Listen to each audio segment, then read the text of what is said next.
अध्यात्म विज्ञान कोई धर्म या संप्रदाय नहीं है, ये स्पिरिचुअल साइंस है जो कुदरत के कानून पर आधारित है।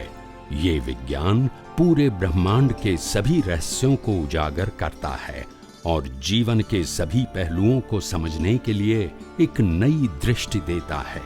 इसी को आर्ट ऑफ विजन कहते हैं, दुनिया को देखने की एक नई दृष्टि, जो अध्यात्म विज्ञानी परम पूज्य स्वामी श्री कमलेशानंद जी के निर्देशन में सनातन सत्य का अनुसंधान कर हमारे जीवन को प्रकाशित करे।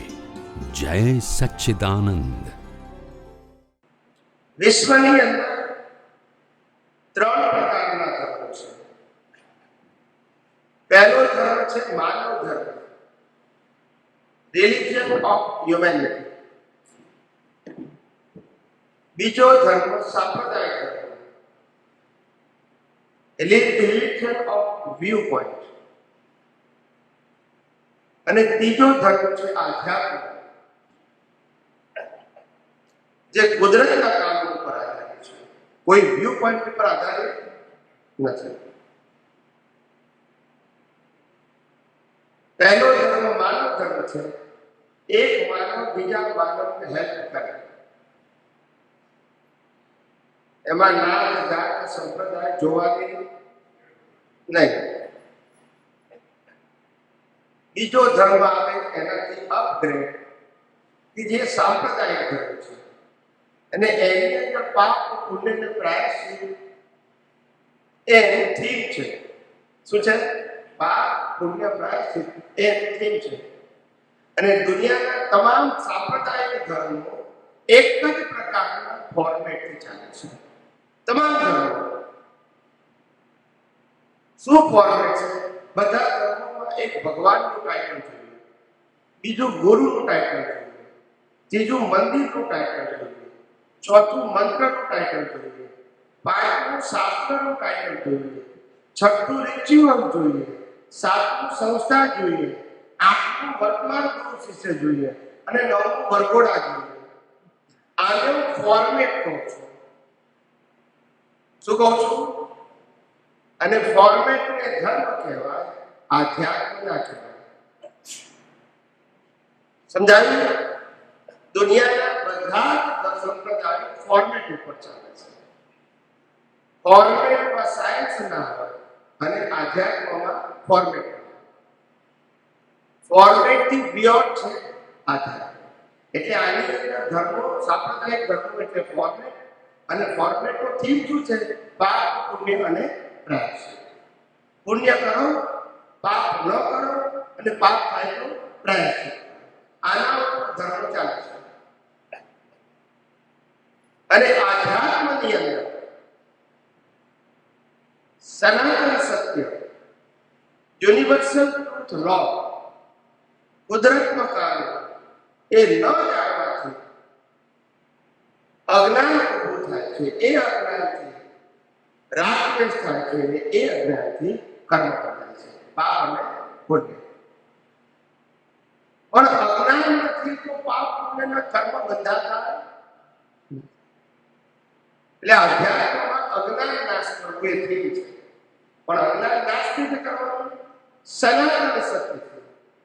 સનાતન સત્ય એટલે શું? કુદરતનો કાનૂન. કોનો કાનૂન? કોઈ વ્યક્તિએ બનાવ્યો નહીં. અને તે જીવ માત્ર લાગુ પડે. ધર્મ કોઈ પણ હોય, સંપ્રદાય કોઈ પણ હોય, પણ કુદરતનો કાનૂન બધાને લાગુ પડે. પડે કે ના પડે? અને આપણો વિષય છે આધ્યાત્મ વિજ્ઞાન, જે સનાતન સત્ય ઉપર, કુદરતના કાનૂન ઉપર આધારિત છે. આ ત્રણ પ્રકારના ધર્મોની વાત કરીએ.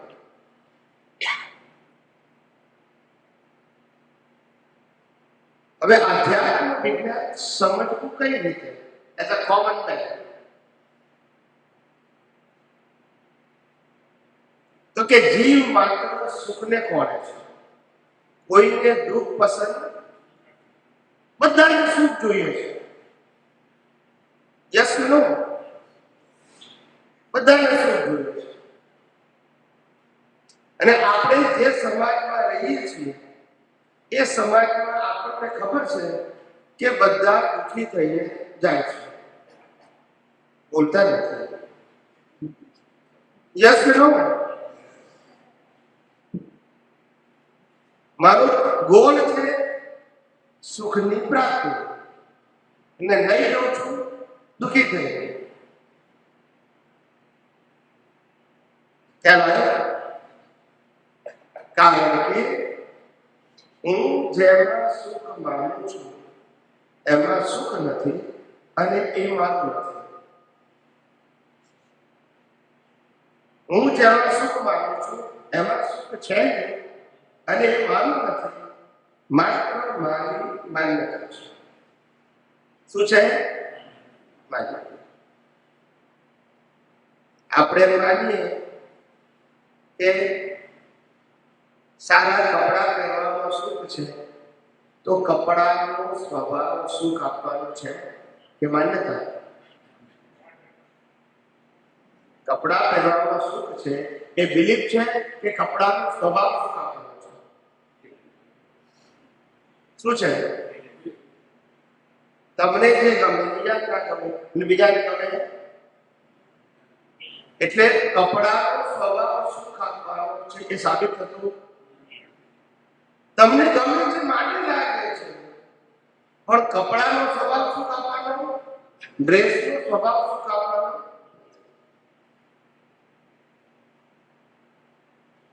આપણે ભાવની વસ્તુ ખાઈએ તો આપણને સુખ લાગે, પણ એ વસ્તુ બીજાને ના ભાવે તો વસ્તુમાં સુખ આપવાનો સ્વભાવ નથી. વસ્તુ જીવન જીવવાનું સાધન છે. સુખ એ તમારી માન્યતા છે. યસ કે નો? આપણે માનીએ કે ગોલ્ડ, ડાયમંડ અને સિલ્વરમાં સુખ છે, બરાબર? પણ એ બધું ભેગું કર્યા પછી આપણે માગા પડ્યા હોય તો કામ ના લાગે, બાકી દૂર થઈ જાય.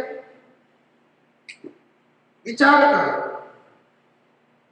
બહુ મહેનતથી પૈસા કમાઈને સાચા ડાયમંડની જ્વેલરી લાવ્યા હોય, પણ છેલ્લે પાછું મૂકી જ જવાય.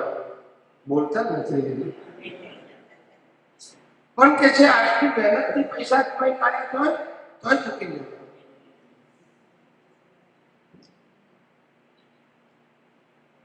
જો ડાયમંડની જ્વેલરીમાં સુખ હોય તો ઝવેરી વેચે કેમ? બોલતા નથી. આપણે માનીએ કે હાઉસમાં સુખ છે, પણ સુખ હોય તો બિલ્ડર વેચે કેમ? દુઃખી થવા માટે વેચે છે. એની બિલીફમાં વેચવામાં સુખ, તમારી બિલીફમાં ખરીદવામાં સુખ. એ કઈ સનાતન સત્ય નથી. યસ કે નો? મકાનનો સ્વભાવ સુખ આપવાનું નથી. મકાન, હાઉસ એ રહેવાનું સાધન છે. સુખનું સાધન? સુખ તો આપણે માનીએ છીએ. ડ્રેસ એ શરીર ઢાંકવાનું સાધન છે. સુખનું સાધન? કોઈ પણ વસ્તુ, ફૂડ એ શરીર ચલાવવાનું સાધન છે. સુખનું સાધન? સમજાય છે? મોટા ભાગના લોકો માને છે કે પૈસામાં સુખ છે. બોલતા નથી. માને છે તો બોલતા નથી. ક્યાં?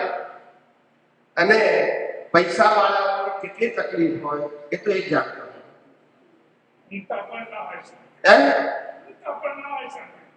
શું ના હોય? હા, ઊંઘતા ના હોય, ખાતા ના હોય. આજે 10 બોટલ કરી નાખ્યું હોય તો રોટી દાળમાં શાક ના મળે તો પીઝાનો ઓર્ડર જ કરવો પડે. ટાઈમ હોવો જોઈએ ને. બોલતા નથી. સમજાય કે હું તો આવે કઈ રીતે? ટેન્શન કેટલું હોય? આ ઘરમાં 4 હાથે એડજસ્ટ થવામાં આખી જિંદગી પૂરી થાય તો એકબીજાને સમજી શકતા નથી. બોલતા નથી.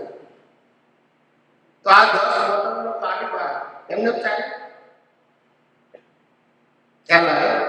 આજે આ બોટલમાં હોટલમાં તકલીફ, આ હોટલ ચાલે કે ના ચાલે. અને બિઝનેસ હતો એમાં ઉપાધિ એક ના હોય, રો મટીરિયલ ના મળે, ફિનિશ ગુડ વેચાય નહીં, કારીગરો સ્ટ્રાઇક પાડે, કોમ્પિટિશનમાં ધંધો ના ચાલે, મશીનરી ખરાબ થઈ જાય.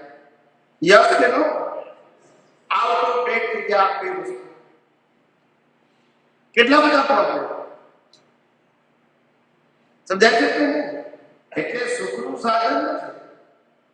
વ્યવહાર ચલાવવા માટે કમાવાની જરૂર છે, વ્યવહાર ચલાવવા માટે પૈસાની જરૂર છે, પણ એ જરૂરતનું સાધન છે, સુખનું સાધન નથી. કપડા જરૂરતનું સાધન છે, સુખનું સાધન નથી. ફૂડ જરૂરતનું સાધન છે, સુખનું સાધન. સમજાય છે? આ શરીરને ગમે એટલું નવડાવો, ધોડાવો, માલિશ કરો, ડેકોરેટિવ કરો, તોય પણ વાળ ધોળા થઈ જાય. ગમે એટલું તેલ નાખો તોય, રોજ આંખો તો નંબર મોતીઓ આવે. રોજ સવાર સાંજ બ્રશ કરો તોય દાંત પડી જાય. બોલતા નથી. એનો સ્વભાવ એક્સપાયર થયો. શું છે? યુવાન હોય તો દોડ ધામ કરે, પછી 60-70 વર્ષ થાય એટલે કે છે હવે પગ અને કમર કામ કરતા નથી. જો બેહાડ્યા હોય તો ઊભા ના થઈ શકે. બોલતા નથી. સપોર્ટ વગર. સમજાય છે? એટલે કહેવાનો મતલબ આ શરીર સુખનું સાધન નથી. શરીર સુખનું સાધન નથી. શરીર કર્મ ભોગવવાનું સાધન છે. અને જેવા કર્મ પતી જાય એટલે આ સાધનને બાળી નાખવાનું. યસ કે નો? ના કોઈ કે હું નથી માનતું તો ના માનો, પણ આવવાનું તો કરવું. ના આવવાથી કે ભેપડવાનું.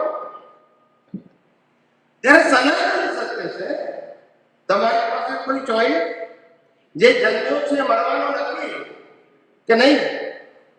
આ વસ્તુ સમજે તો માણસ દુઃખ જ નથી. આ વસ્તુ સમજે જન્મ પછી મૃત્યુ, મૃત્યુ પછી જન્મ. હા, પણ નથી સમજતા એવું થોડું છે કે સમજે છે ખરા, પણ એને ગંભીરતાથી લેતા. બધાને ખબર છે કે મરવાનું છે, ખ્યાલ આવે? પણ એને ગંભીરતાથી લેતા.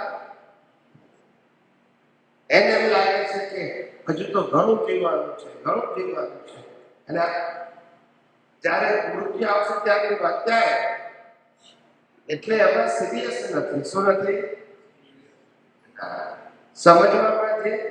સમજવામાં જે મેચ્યોરિટી જોઈએ ને એ નથી. સમજવામાં મોહ છે. મોહ ક્યાં નથી? આખું શરીર એવું છે, શરીરના અંગે અંગ એવા છે કે સમય નાદારી કાઢે. શું કાઢે? ઘણી વખત કિડની ના ચાલે. ખ્યાલ આવે? બધા વર્ગન એવા હોય કે ધીમે ધીમે માથા પડે, વર્ગ કરે, હોજરીમાં તકલીફ થાય, ડાયજેસ્ટિંગમાં તકલીફ થાય, કાન નાક બધું નાદારી કાઢે. સમય આવે ગમે એટલું હાચો કરો તો, કારણ કે એનો સ્વભાવ એમ અનાદિકાળથી આ મન વચન કાયાથી આપણે બધા 5 જ્ઞાનેન્દ્રિયો દ્વારા સુખ પ્રાપ્ત કરવા પ્રયત્ન કરીએ છીએ. પણ આ દુનિયામાં કોઈ જગ્યાએ સુખ કે દુઃખ જેવી વસ્તુ નથી. ફક્ત કર્મનો ભોગવટો છે કે જે રામકૃષ્ણ ભાગને પણ હતો. કર્મનો ભોગવટો છે, સુખ દુઃખ નથી. સુખ દુઃખ એ તમારા આપેલા ટાઇટલ છે, તમારા ટાઇટલ છે. કોઈ ભિખારી મંદિરની બહાર ઊભો હોય અને ભીખ માંગતો હોય અને એને $10 આપો તો સુખ લાગે કે દુઃખ લાગે? સુખ લાગે. ને એ જ મંદિરમાં કોઈ તમારે લાખ 1.5 લાખની ગાડી લઈને આવે અને એ મંદિરમાંથી બહાર નીકળે એને 10 કરોડ આપો તો શું લાગે? બોલતા નથી. તો સુખ દુઃખ એ એમાઉન્ટ છે કે બિલીફ છે? સુખ દુઃખ એ એમાઉન્ટ છે કે બિલીફ છે? માન્યતા છે. યસ કે નો? દરેક પોતપોતાની માન્યતાથી જીવે છે. કેટલાક લોકો કહે છે અમે કુંવારા છીએ એટલે દુઃખી છીએ, અને મોટા ભાગના કહે છે પરણેલા છીએ એટલે દુઃખી છીએ. બોલતા નથી. બંનેની પોતપોતાની માન્યતા. કેટલાક કહે છે છોકરા નથી એટલે દુઃખી છે, અને મોટા ભાગના કહે છે એટલે દુઃખી છે. એ તો હોય એને ખબર પડે છે. આપણે એમ કહીએ કે તમારે 4 છોકરા છે, કેટલા સુખી? એ તો કે હોય એને ખબર પડે. એટલે આમે દુઃખી છે તો દુઃખી, નથી તો આ જગતમાં સુખ દુઃખ જેવી વસ્તુ નથી, ફક્ત કર્મનો ભોગવટો છે, જે રામકૃષ્ણ મહાવીરને પણ હતો. પણ સુખ દુઃખ માનવું એ આપણી કલ્પના છે, એ આપણી બિલીફ છે, ને બિલીફ એ જ અજ્ઞાન છે. સમજાય છે? એટલે આ જગતમાં સુખ જેવી વસ્તુ નથી, દુઃખ જેવી વસ્તુ નથી. પણ સુખ એ બહાર નથી પણ અંદર છે, અને આત્માનો સ્વભાવ છે. સુખ આત્મામાં છે, શરીરમાં નથી. શરીરને તો વાળી નાખો. એ આત્માનો સ્વભાવ છે, અને આત્મા છે તો આપણે આ વિનાશી સુખ દુઃખને અનુભવી શકીએ છીએ. એ નથી તો સુખ દુઃખની અનુભૂતિ નથી. પણ મૂળ સુખ એ આત્માનો સ્વભાવ છે, પણ એ ભૌતિક સુખ નથી. એ સ્વાભાવિક સુખ છે. કેવું છે? હોવાપણાનું, કાયમી હોવાપણાનું, પરમેનન્ટ હોવાનું સુખ. અને દુનિયામાં જે સુખ દુઃખ છે એ આવન જાવન વાળા, ટેમ્પરરી છે. કેવા છે? આજે છે ને કાલે નથી. સમજાય છે? અને એ બધા સુખો અને દુઃખો બધા માન્યતા વાળા છે. એટલે સુખ બહાર નથી, સુખ અંદર છે. અંદર એટલે આત્મા, ફિઝિકલ બોડીમાં નહીં, આત્મા. જેને આધારે આ બોડીનું અસ્તિત્વ છે. એ નીકળી ગયો તો આ બોડીની કોઈ કિંમત નથી. સમજી ગયા? આપણે સમજી ગયા? હવે આગળ જોઈએ.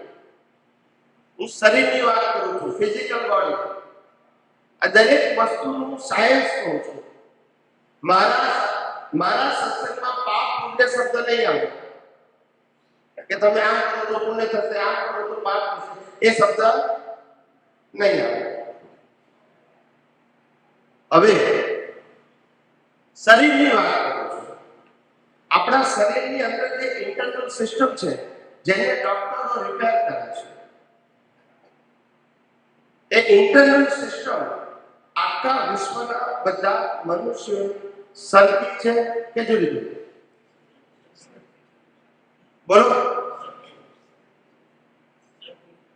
બેનો શું કહે છે? સરખી છે કે જુદી છે? સરખી.